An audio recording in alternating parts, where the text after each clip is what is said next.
కర్నూలు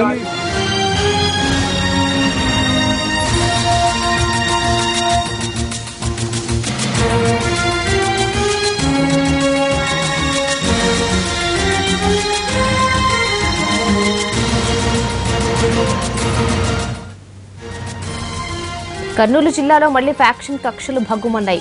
ప్యాపిలి మండలం మునిమడుగులో కేఈ కోట్ల వర్గీయులు పరస్పరం కర్రలు రాళ్లతో దాడికి దిగారు. ఇళ్లపై రాళ్లు విసురుకున్నారు. ఈ ఘటనలో టీడీపీ నేత నాసిర్ భాషా చనిపోయాడు. మరో ఇద్దరికి తీవ్రంగా గాయాలయ్యాయి. వారి పరిస్థితి విషమంగా ఉంది.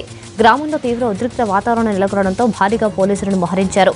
పాత కక్షలే కారణమని పోలీసులు భావిస్తున్నారు.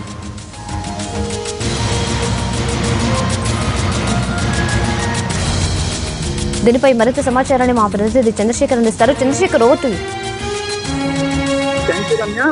కర్నూలు జిల్లా డోన్ మండలం మునిమడుగులో కక్షలు మళ్లీ చెలరేగాయి. గతంలో కూడా మునిమడుగులో టీడీపీ కాంగ్రెస్ వర్గీయుల మధ్య తీవ్ర స్థాయిలో కక్షలు ఉన్నాయి. ఈ నేపథ్యంలో వారి ఒక వర్గానికి చెందిన గేదెలు కనిపించకుండా పోయాయి. దీంతో ఇరు వర్గాల మధ్య ఘర్షణ వాతావరణం నెలకొంది. అయితే ఇవాళ ఇరు వర్గాల మధ్య ఒక పంచాయతీ జరిగింది. ఒక వర్గం మరొకరు ఇరువురి మధ్య తీవ్ర స్థాయిలో మాటల యుద్ధం జరిగింది. ఒకరినొకరు మొదట కర్రలతో కొట్టుకున్నారు. ఆ తర్వాత రాళ్లతోనూ పరస్పరం దాడి చేసుకున్నారు. ఈ దాడిలో తెలుగుదేశం పార్టీకి చెందిన నాగూర్ భాష అనే వ్యక్తి చనిపోయాడు. మరో 5గురికి తీవ్ర గాయాలయ్యాయి. వారిలో కొందరిని డోన్ ప్రభుత్వ ఆసుపత్రికి, మరికొంతమందిని కర్నూలు ప్రభుత్వ ఆసుపత్రికి తరలించారు. గ్రామంలో ఉద్రిక్త వాతావరణం నెలకొంది.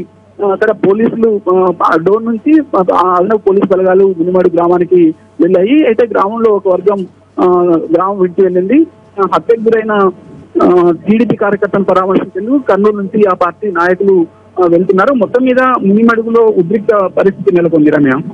Right Chandrashekar, thank you.